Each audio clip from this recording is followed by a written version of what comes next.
Hi everyone, game 10 was played today in World Chess Championship between Ding and Nepo. Let's jump quickly into the game. Liren was white and he started with c4, knight f6, knight c3, e5, knight f3, knight c6, so-called English opening, and Ding for this game opted for e4 move. Bishop to c5 was played. Here the most common move is to play bishop to b4, d3, d6, a3, bishop c5, b4 and bishop to b6. But Jan opted for bishop to c5, knight takes on e5. What's the point of this knight sacrifice? After knight takes back, we have this move, d4. Forking the knight and the bishop. Bishop goes to b4 and pinning our knight.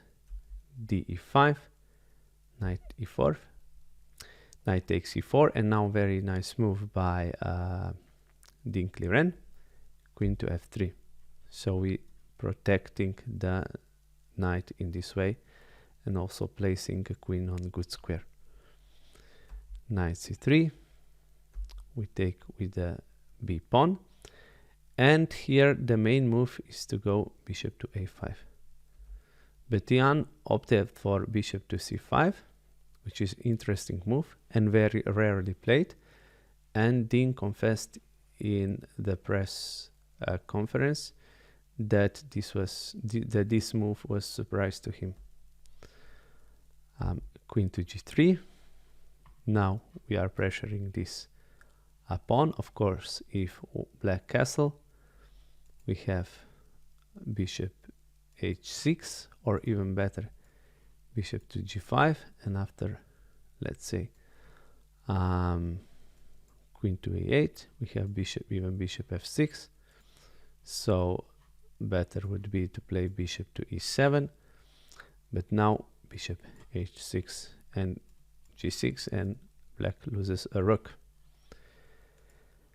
And Ding told in press conference that he expected to Jan play move g6, but this wasn't the best move, because yes, of course, we can play bishop to h6 and prevent black for castling, but instead Jan played very good move, king to f8. And after bishop to e2, he played move d6, bishop f4. We have to protect this pawn. Queen e7. Also possible was to take here.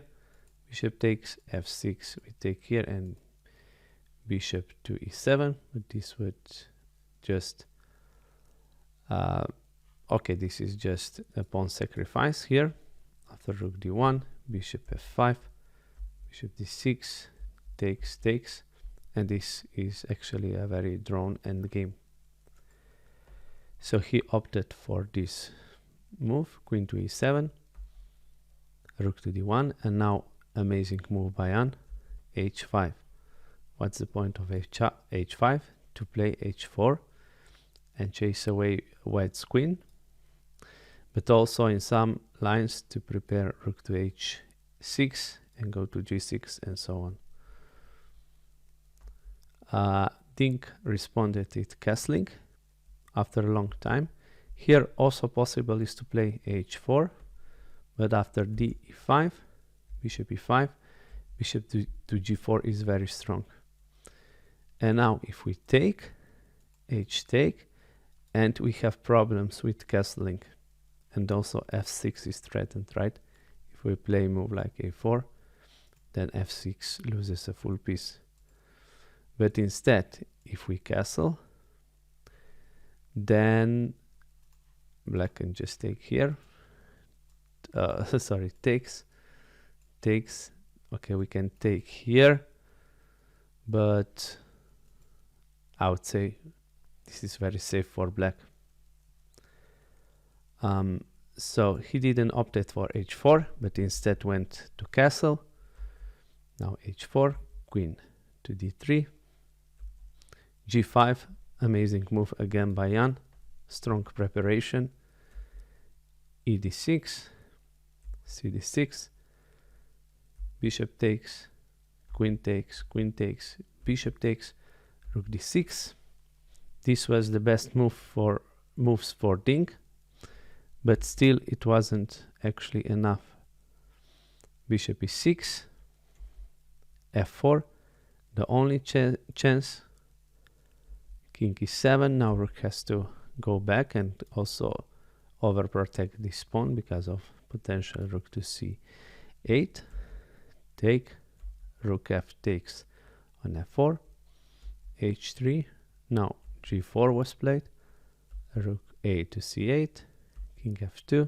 We have to bring king to g3 and try to capture this pawn. Rook c5. So he's planning to go here and here, which is very good move by Jan. a4, rook a5, bishop d1. We have to protect this important pawn. b6, king g3, rook h6, rook f to e4. Now it's very hard to break black's fortress. King to f8, rook d8, check. Now rook goes behind this pawn, but after rook to c5, takes, bishop takes. Let's count the pawns. White has 4 pawns and black has 3. So white is currently a pawn up, but it's very hard to win this position, this rook endgame. A rook h to c6, rook 7 to e5, takes, takes, and now very nice move by Jan, bishop to b3. What's the point? Is this a free bishop? We take, of course not. Black has rook to c3 check, king h4, and now we pick up the bishop. Here still it's little trick after rook to b5, that if we take here, then this is actually game over.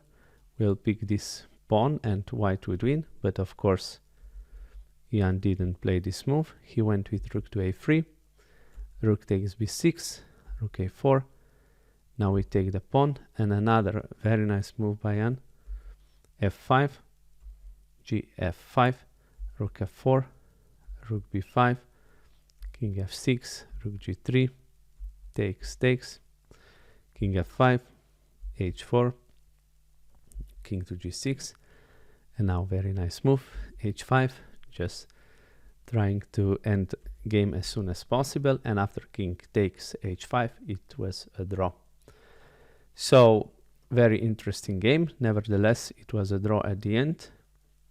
There are 4 more games till the end, and hopefully Ding will maybe equalize, and we will even have a tie breaks.